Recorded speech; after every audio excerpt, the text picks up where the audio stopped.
Hello, and welcome to AFSPA Live, our monthly digital broadcast designed to give AFSPA members and eligible federal employees a place to ask questions and get answers about past AFSPA Talks topics, their benefits, and wellness needs. There are three primary ways you can join our broadcast. Join us live by clicking the link in this video description and following the instructions to allow access to your camera and microphone. Then, a show moderator will be available to assist you further. You can ask your question through the chat box on whichever social media platform you're streaming AFSPA Live, YouTube, Facebook, or LinkedIn. If you're not able to join us live, call our toll-free line prior to the broadcast at 888-435-0757 and leave our team a voice message that we may play back and answer live on air. Just tell us who you are and the question you'd like us to answer. I'll see you at the next AFSPA Live.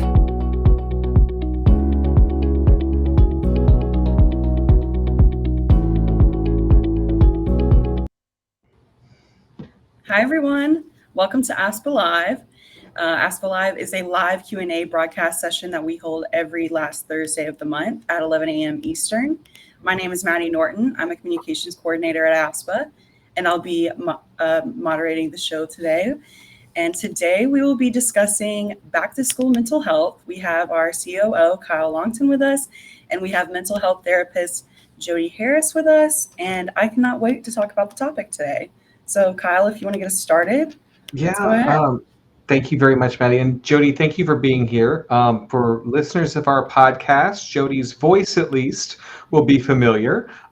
She joined us for an episode that came out this Monday about back to school. And not just sort of generally, we covered that, but we were also able to dive in further into the specifics for our foreign service families. Jody, I hope if I may, is an EFM and has experienced this herself, not only as a therapist but also as a parent. So she brings fantastic expertise to our discussion today. So we welcome your questions. And Jody, anything to add before we dive into the questions we've received already? No, not at all, Kyle. Thank you so much. And thank you, Maddie, for having me. I look forward to the conversation today. I'll try not to ramble and yeah, thank you. Great. All right. So we have got some questions submitted by members, and I will start with, we have one about if my child isn't comfortable talking to me about mental health, how do I encourage them to speak with a therapist or even a school counselor? Yeah. So, I mean, this is a really great question and one that I get a lot, of course, as a therapist, but also, I face with my own children, right? Like, how do I help foster and how do we as parents help foster, conversations around mental health with our kids? So it's important to really normalize talking to a therapist or talking to a counselor and normalize getting support for mental health. And we can really do that as parents from an early age in describing feelings, in describing the way feelings show up in our body, by validating our child's experience. And if you do that, there's a fair chance that your child will be comfortable talking to you about mental health, right? But everybody is different, or maybe your child is struggling with something that they feel they want to talk in private, or maybe there's something about your relationship with them that's a challenge for them and they need to talk to someone outside the family. And so, in that case, it's okay to say to your child something like, it can be really hard to talk about mental health, and I never want you to feel that you have to hesitate to speak to me. But if you do, my priority is getting you the support that you need in a safe and secure environment. So please don't hesitate to ask me. One of the things I think is really important too is that, it's important for therapists as well. And this is a good input, I think, for parents and looking for therapists. It's important to try to find a therapist who helps your child collaborate with you to the extent that that's appropriate and possible, right? Because your child's probably not going to be with the same therapist for the rest of their lives, right? And when they're 20 years old or 30 years old, or even, I'm almost 50 and I still call my mom, sometimes to talk about things. And it's important that in addition to speaking to a mental health professional, that let's say your child starts working with a counselor, a therapist, or school counselor, or whatever, that person is helping you learn how to foster these conversations with your child, so that they can continue to get support. Even though there's a role for a parent and there's a role for a therapist, that relationship can be really collaborative. All right. I think that's great advice. And I also think, it's important to think that you may not have the tools to talk to your child about scary topics that you may not be comfortable with. And that's okay. It's not anything bad. And, if you're always looking out for the best for your child, then you're doing all the right things, Yep. So next we're going to jump into a question about kind of transitioning from my child is starting middle school this year. How do I help him transition from elementary school to middle school? Right. I know when I was little, the elementary school to middle school was very scary. I was very nervous and very anxious. So great question. I didn't submit it, but I support it. Right. Yeah. And that transition from elementary to middle school, like sometimes in my mind, I'm like, could we do a worse thing, right? Because 4th, 5th, 6th grade are so hard. I don't know a single person that doesn't look back to that age and be like, oh my gosh, how did I get through it, right? It's such a huge developmental phase for kids, right? And so, it's, first of all, it's totally normal for kids to be nervous and for parents to be nervous, right? And especially if you think about, 6th graders, sometimes, it depends on where you live, but 6th grade might still be elementary, or, maybe it's not. But then they're all of a sudden in an environment with some kids that are the size and adults. It can feel like a lot at once. So some things you can do as a parent, create special time, set aside time with your child. If you already have that, don't feel like, oh, just because they're in middle school, that's not important anymore, right? It might look different, but having that dedicated time without an agenda for homework or activities or whatever, that's really just one-on-one time to check in with them and see how they're doing is really important. Really continue to, reaffirm and validate that it's scary, that it's normal to feel scared or nervous or to feel uncertain. And to be honest, that's true with any major transition from elementary to middle to high school to college. I have clients that are just moving on to college and they're like, it's so confusing, And then remember that, it's not really that connection, right? That opportunity to speak to your child is not really a fix it and forget it thing, right? It's not like, okay, now it's October and school started and we're all good, right? It's really important to continue to check in with your child and to really, again, normalize the kind of ups and downs emotional experience of a big transition like that. Perfect.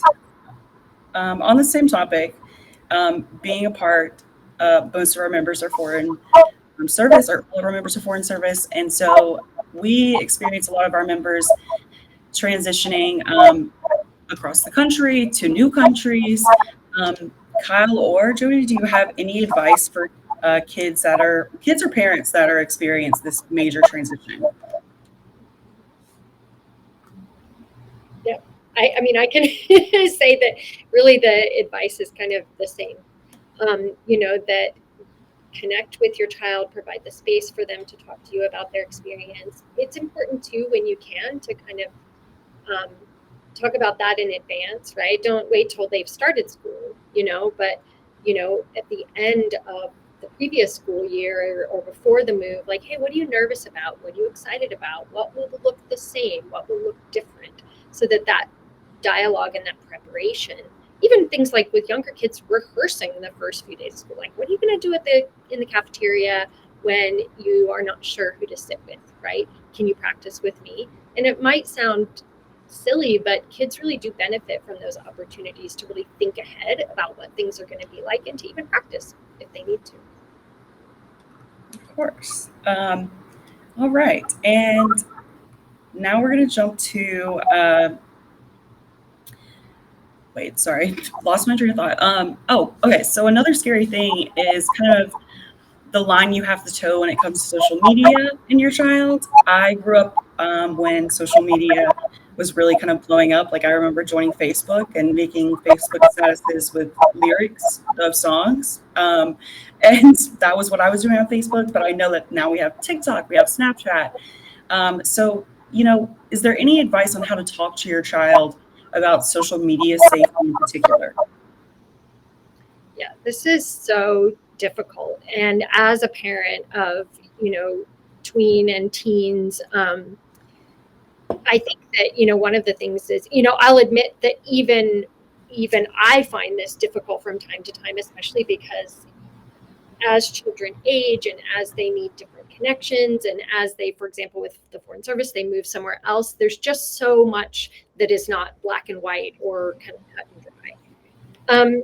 So I think some general reminders or things to keep in mind is, set limits. Like as a parent, your job is to create the kind of safety net and the boundaries around your child's screen time. And screen time feels good for most kids, so they'll push that, right? Like it's the same thing, like, lots of kids would love to eat ice cream and only ice cream for every meal. But as a parent, you're like, well, we eat ice cream for dessert and that's when we eat it, right?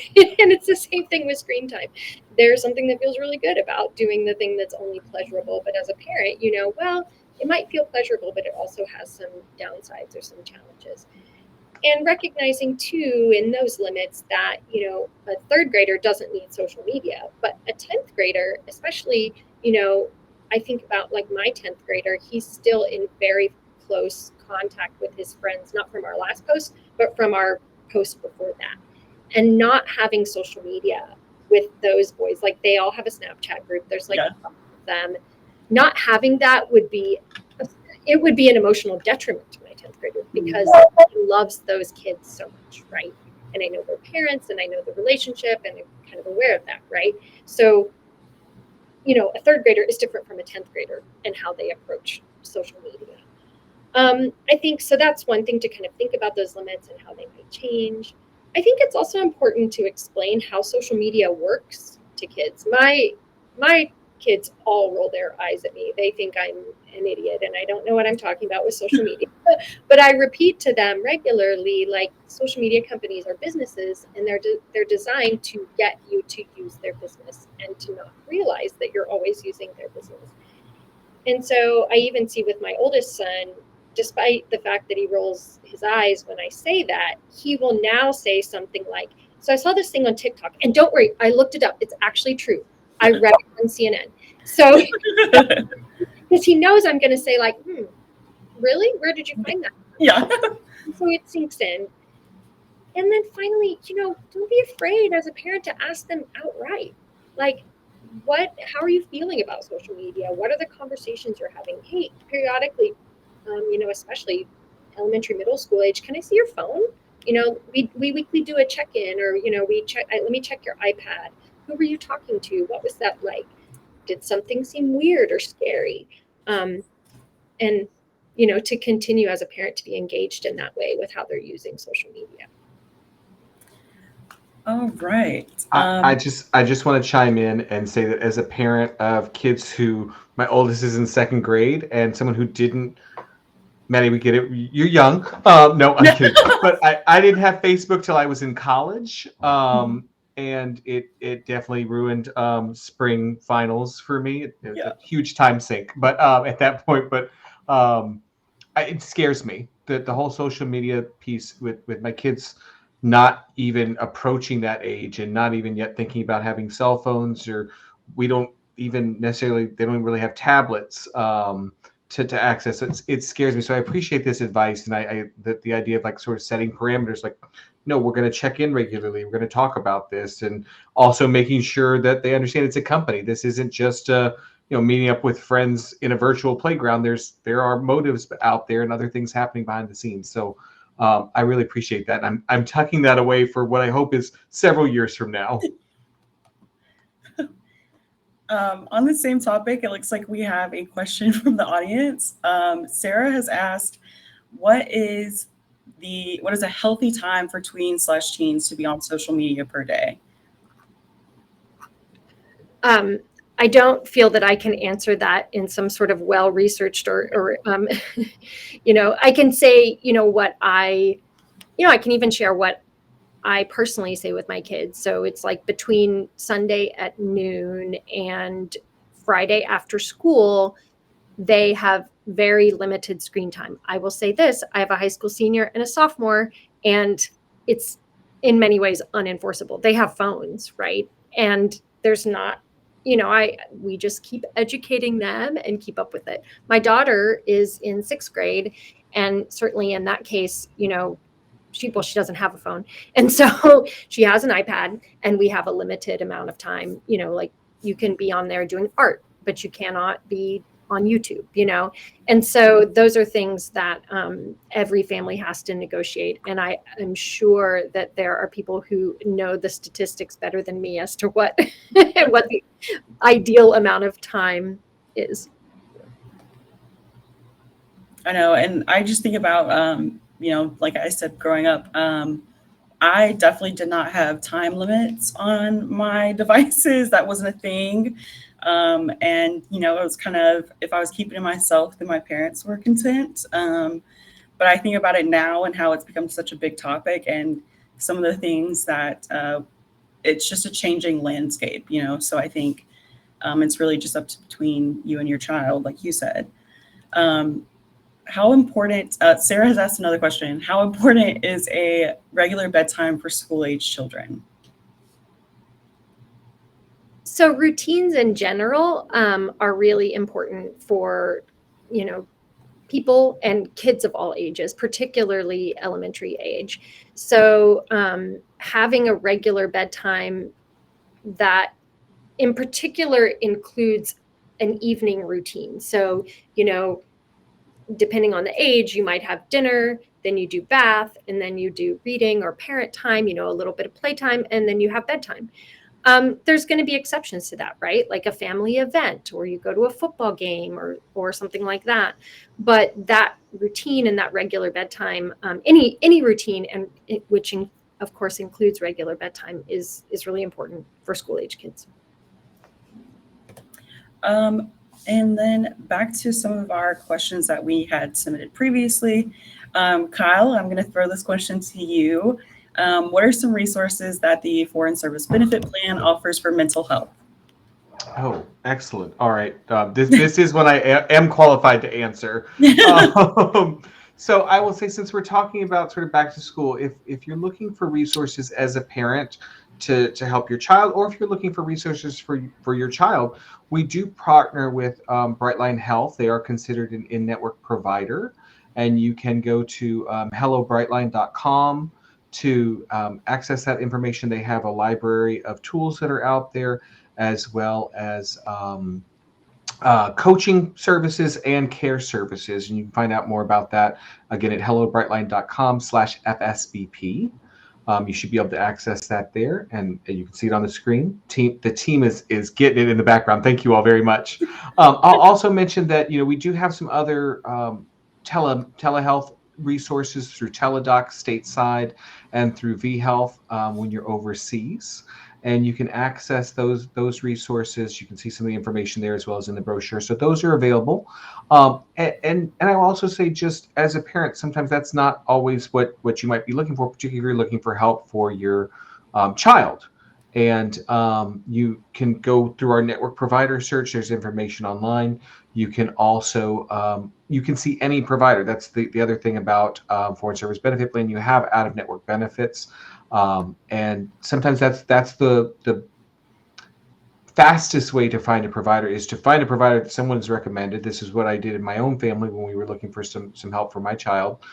We found a recommendation actually from their school director when they were in preschool, reached out to someone, they were out of network, and they did a parent consultation, and we do cover those out-of-network benefits, those out-of-network encounters, the visits and the treatment, again, at 70% of the plan allowance.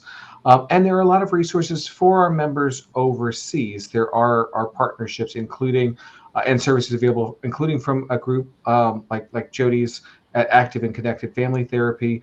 They're offering some services to foreign service individuals, those under the authority of the chief of mission. I think I've got that right, right, Jody, who are overseas. In most cases, I know right now, Jody, I think that's limited to adults, but there are some children in certain circumstances. So there are a wealth of resources, and oftentimes you can find that information through your social network.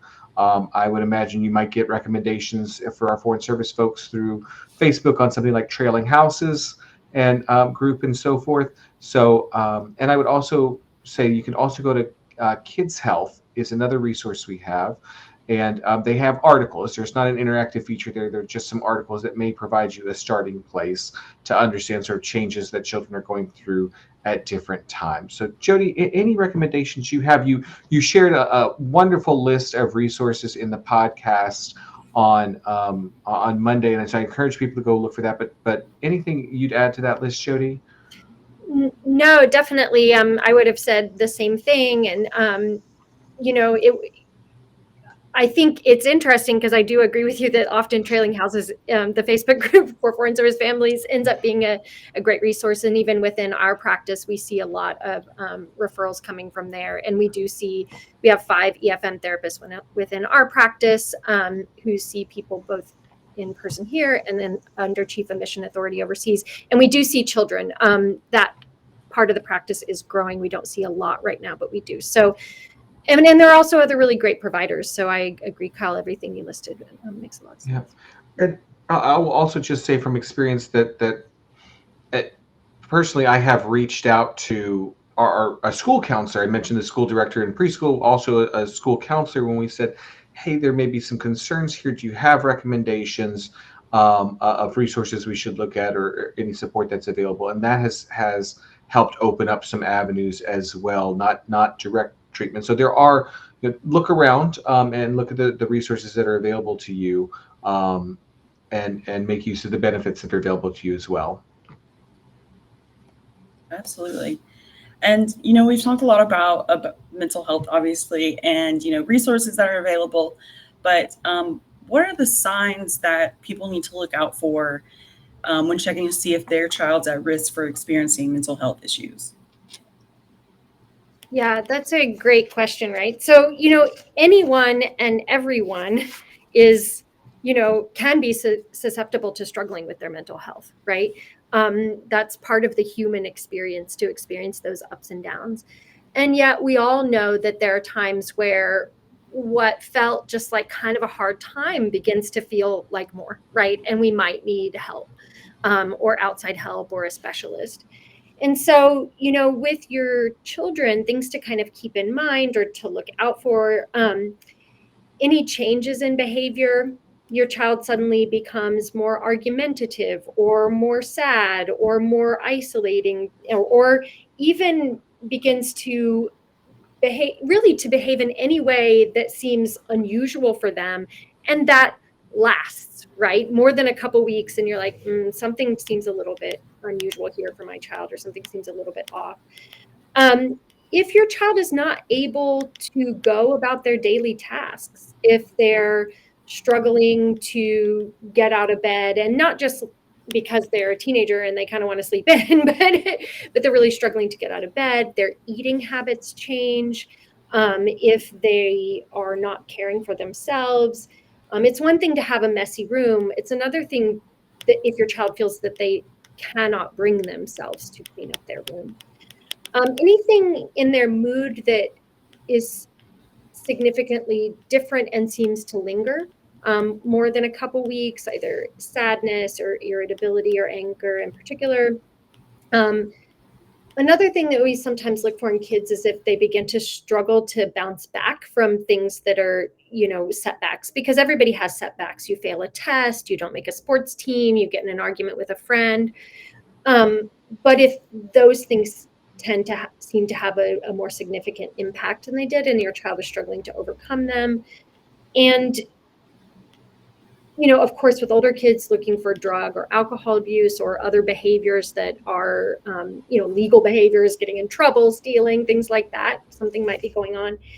And while it can be really difficult to ask your child if they are having thoughts of suicide or if you're concerned about self-harming behavior, certainly if you have reason to believe that that could be the case, or you notice something like that, then that would definitely be a sign to get additional help. And we have a question from the audience. It looks like Lala has asked, how can I help? Oh, hold on, the question disappeared. How can I help a fifth grader who is very sad about being in a new city and in a new school with new people and not yet having friends? And then how can I encourage this fifth grader to make new friends when they know they'll have to leave these friends in 3 years? Yeah, such a great question, right? And I think that one of the important things that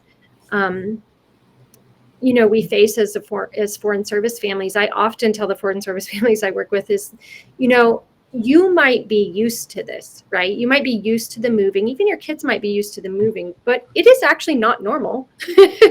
What we do is not typical, right? And it's important to kind of, always be talking to our kids, like, how are you feeling about making new friends? And being able to say, gosh, I'll never forget when we were leaving it was a few tours ago, and we were saying goodbye to friends in Falls Church, and I think my oldest was 4th grade or so at the time. And I was saying goodbye to a friend and I was crying. And I think it was the first time, even as I say it, I feel like tears come up. It was the first time that I think my kids had really seen me struggle to say goodbye to someone. And I said, I love my friends and I know that they're not disappearing forever, but it is really sad to say goodbye to friends. And so then when they see that, then, for example, in the case of this 5th grader, as a parent, you could say, like, it is so hard to move. It's so hard. It's hard for me too. Let's think about together. Even if we know, okay, we're going to have to say goodbye, all the special memories we can have in 3 years, right? What are some of the special memories we want to create? What can you and I do together? Can we do this together? I need to make friends and you need to make a friend. Let's make a plan. And every week we're going to check in. What would you like to try? And what can I try? And let's do that together. So really aligning with your child and letting them know that of course it's normal to feel sad. And it's normal to even feel from time to time, what's the point? I'm just going to leave, right? And to be able to share with them that experience is something you share as well. And that you guys can do that together. I think those are great ideas. And it's hard going to a new place and being in a place that you're unfamiliar with. But I think we forget that memories are what we take with us. And, creating special memories, like you were saying, is such a great idea. Mm-hmm. I'm going to ask a question just because, we're talking about back to school. And obviously you can't go back to school without teachers. And both of my parents are teachers. So we have a question that says, as a teacher, it's often overwhelming to be a child's teacher, nurse, counselor, whatever you are, whatever hat you're wearing that day. But how do teachers avoid burnout and stress? Yeah, man, teachers I taught high school for 2 years before I went back to grad school and became a therapist. My mom was a teacher for over 30 years, and I work with some teachers in my practice. I think we put so much on teachers, and some of the things I'm going to say, I am positive that the person who asked this question, already knows, right? So taking time to care for yourself is so important. And it's hard as a teacher, right? It feels like the workday never ends. So even if it's a little bit each day, attending to yourself, leaning on your social support systems, whether it's friends or family, social clubs, sports teams, if you're part of one, book club, using those opportunities to build those non-school connections and to kind of really get your adult time is essential. I'm a huge believer, and we are within our therapy practice as well, is in exercise. There's so much evidence that moving your body is, it's essential to your mental health. So whether it's going for a walk or going to the gym or doing yoga, those sorts of opportunities to move your body are really important. And I think it's also important to find time to slow down and to be able to kind of really settle in your inside house, right? Inside yourself, right? So whether that's, meditation or mindfulness, doing yoga, if you're religious, prayer or reading scriptures or joining your church or other religious community, that sort of reflective time is important. And then ultimately not hesitating to get mental health support if you feel like you need it. Don't try not to wait to the point where you're totally burned out, but to be able to develop those strategies in advance is important. Absolutely. And I think everybody can just take a good look at self-care and what makes you happiest and what can bring you out of any funk you're experiencing. So, always make sure you have those self-care tips or things that you can pull out when you're having a bad day. And it looks like it's 11:30, so I do believe we're going to start wrapping up. Thank you, Jody, for being here today. We really appreciate it. And we can find you at activeconnected.com. Yes. Yep. Our practice is activeconnected.com. You can find information about me, about all of our therapists, both here that work here in Virginia, throughout Virginia, and then as well as the therapists on our international team. So, yep. All right. And you also have a podcast? Oh, yes. So Active and Connected has a podcast. Yeah. So our practice owner, Dr. Amanda Sovic Johnston, she has an amazing podcast. And in fact, you guys sent me a lot of questions. Of course, we didn't get to all of them, but almost every one of them, she has done an episode with an expert on that topic. Some of those experts are within our practice and sometimes without the practice. So definitely follow the Active and Connected Families podcast. Perfect. And if you want to hear more from Jody, you can check out the podcast that she and Kyle did. And I did a little bit of the intro on our AFSPA Talks podcast. You can find it on any of your major podcasts, Spotify, Apple, Google, even Google Play. And you can find more ways to connect with Jody in our show notes as well. And we'll include all of those links in today's AFSPA Live as well. And if you have any further questions that you feel like weren't answered, please reach out to us at outreach@afspa.org, and we will make sure your email is answered. And we will see you guys next month. Kyle, do you have anything you want to say before we exit out? I want to real quick underline something that Jody said and touched on both in the podcast and today, and that's about normalizing talking about mental health and encouraging those around us that it's okay to seek mental health. And I share that only because I first sought counseling, and I've shared this on this show before, my first or second week of first grade for a family issue that was going on. Continued that through elementary school, sought counseling off and on through middle, high school, and even into college, and now as an adult. And so I share that because it's okay. We should be doing this. We should be having these checks. We should have these conversations. And I share that for any of our listeners and for them, any of our viewers, and for them to share with their kids also. It helped in a fundamental way make me who I am today. And I just hope that everybody else out there knows that it's okay. There are resources available. We know that there are for children in particular, there is an ongoing mental health crisis. And mental health was one of our top areas where we had claims in 2022. And most of that money, over 60%, was spent for care for dependents, for children. So we are here for you. We have resources. Please use the benefits, use those resources, get the support you need as a parent or that you may need for that your children may need. We are here for you. And please know that, refer back to the resources, reach out to providers like Jody and others, and let us know if there are other ways, other programs that we can help meet your needs. And we look forward to continuing this discussion and on this topic and others, as Maddie noted, next month, last Thursday of the month, at 11 a.m. Eastern. And thank you all very much for joining us. Thank you again, Jody. Thank you for having me.